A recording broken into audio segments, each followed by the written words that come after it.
If you've clicked on this video, you can only be here for one thing, and what is that, Ma? How to cook beef chow mein. Yeah, and this is how Chinese takeaways and takeouts will be doing it. Obviously, there are different variations, but this is just one. Yeah. Obviously, Chinese takeaway cooking isn't the same as traditional, but it's still tasty nonetheless. And if that's the kind of thing you like, what do they need to do, Ma? Subscribe, hit the like button. Yeah, and comment too. But we'll get on with this recipe. Don't go away, keep watching. So right here, we have what, Ma? Beef. Yeah, but what beef? It's topside beef. Yeah. Most takeaways or takeouts are going to be using top side, silver side, or if you're American, I believe it's called top round. I'm not 100% sure. You can correct me on that later or in the comments below. But yeah, this is essentially what you're using. Or sometimes they're going to be using a cut called pad, but typically it is top side. So what are we going to be doing with this then, Ma? Slice them up. Yeah, exactly. So off you go. We're not going to be prepping this whole thing today. I'm just going to be prepping enough for a portion. Yep. So we're just going to cut this up a little bit. And you want to try and find the grain. Yeah? You need to cut it down, okay? So if you don't know what the grain is, you can see right there, that is the muscle fibre directions. Now, at the moment we're cutting with the grain. That's just to get our little chunks, and then we'll go across it. Because like wood, it's easier to split wood down the grain than it is to try and go across it. So it's just like chewing. So when your teeth come down, they can go straight through it rather than try and chew through a fibre. And then we're going to just slice this up into slices. Again, we're always using a 45-degree angle. This way, it just gives you like a longer cut rather than a short, stubby one. In terms of thickness, most takeaways are going to be doing it quite thin, but because we're cutting this for ourselves, we're going to make it fairly thick. The thinness does help in the velveting process though. No one more? You go on more. Okay. Never have too much, can you? Yeah. You don't have to put them all in though. True. I'm going to put them all in. Yes, the more the better. So when that's done, we're just going to place it into a bowl.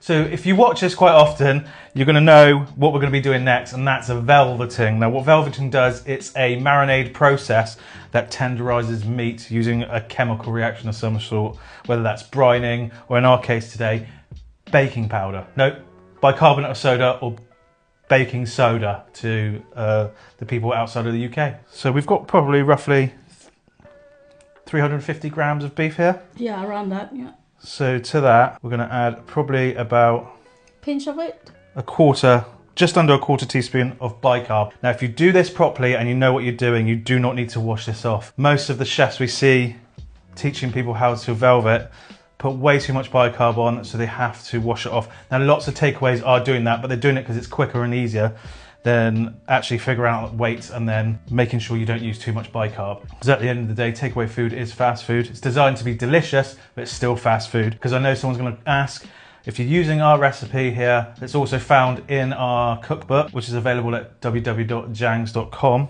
No, you don't need to wash the seasoning off or the marinade off. Salt. Just a small pinch. Pasta MSG massive. Yeah, always with the MSG.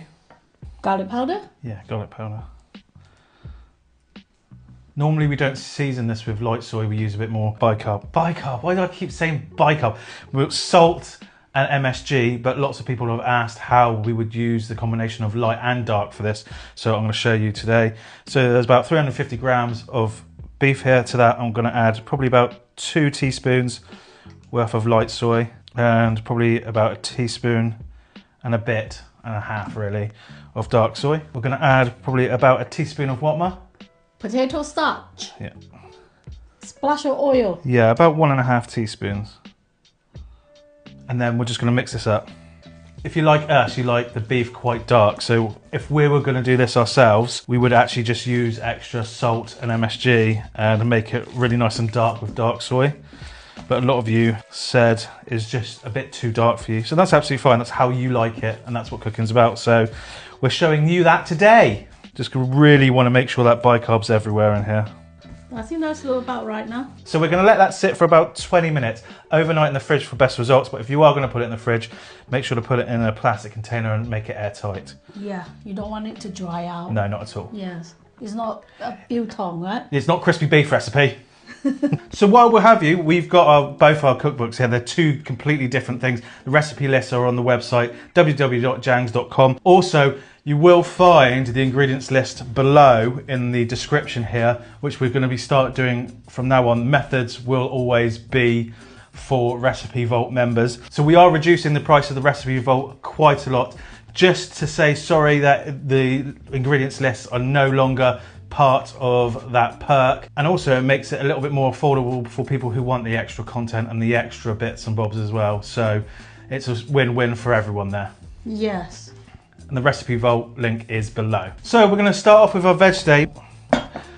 So the bean sprouts in most takeaways are slightly different from what you get in the supermarkets. They're just thinner and longer, but they last pretty much the same amount. You're lucky if you get 2 days out of them if you open them up. There is a small trick you can do, and that's once you've opened the packet, just place them in some cold water and they should last a couple extra days. Just make sure it's airtight when you do. Yeah. But yeah, so we're using the bean sprouts here. Then we're going to use an onion, aren't we? Yeah. We don't need the whole thing for this. No, just chop off the end there. The root. Yeah.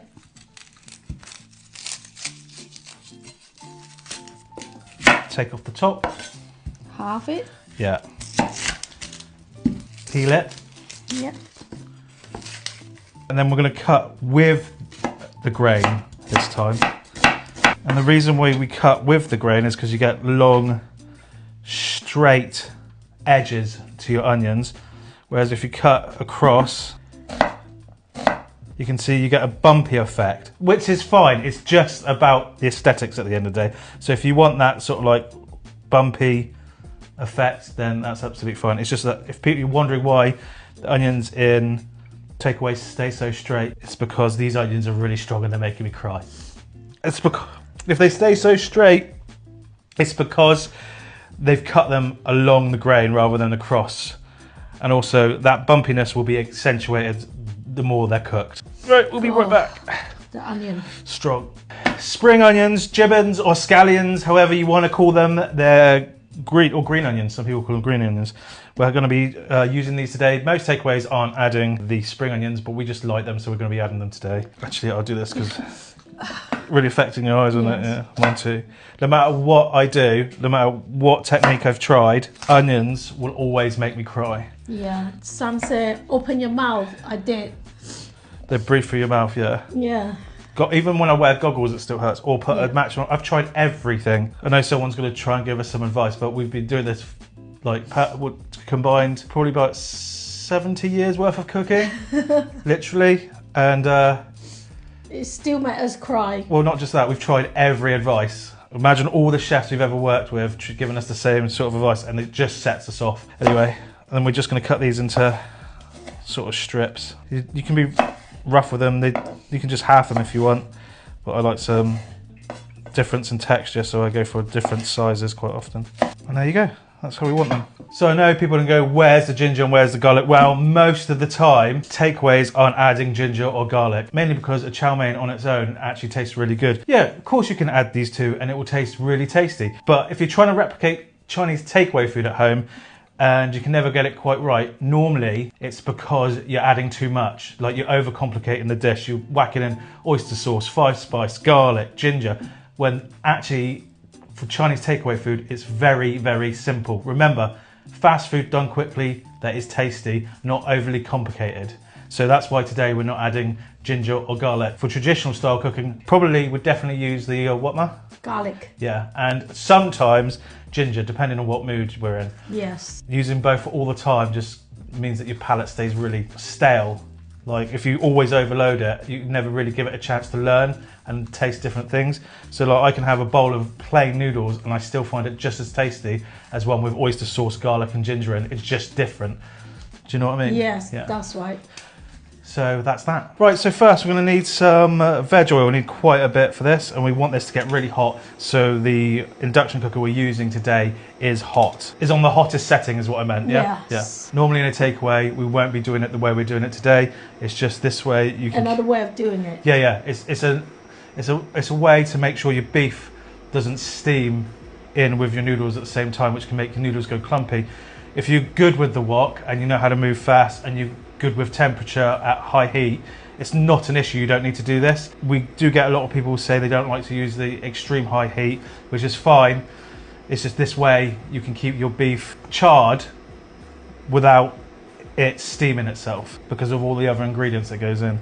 So when this oil is hot, we're going to throw in our beef, which is hot, you can tell. Put it in and then just let it sit for about 20 seconds. And we're just trying to brown it, essentially like a steak. Yeah, whoa. Now we're going to move it a little bit with our paddle and then you flip it. Right, you can see that colouring now. Yeah. Part of the reason why we also flip is because it's quicker than stirring. And again, if you constantly stir, or you stir instead of flipping, it can cause your ingredients to steam as well. Yeah. That's pretty much done. So when your beef is nice and brown, we're going to take it out. Now using the same oil, we're going to let that heat up. Again, still on as hot as you can. Again, still on as hot as you can. And when that oil's hot, I'm going to press in our onions. Let it brown a bit. Yeah. But on top, we're going to add a little bit of salt and a pinch of MSG. And you want to add that on top of the ingredients, because if you add it straight to the pan, it does what, Ma? Burn. It burn. Well, it doesn't burn, it like crystallizes. Yeah, that's what I mean. Yeah. And then when these start to brown, we're going to add our noodles in. If you want to know what noodles and brands that the takeaways use, comment below and we'll let you know. But all we did to prep these was put them in some boiling water for 4 minutes. We then strained them, rinsed them under cold water, and then let them sit for 20 minutes to get all that moisture out, because you want these to be pretty dry. Otherwise they overcook in the pan and then they go stodgy. But anyway, so we've just placed the noodles in. Gonna add a pinch more salt. Pinches every time, not much. Season little and often, not all at once. Again, some MSG. And we're allowing those noodles to sit. And why is that, Ma?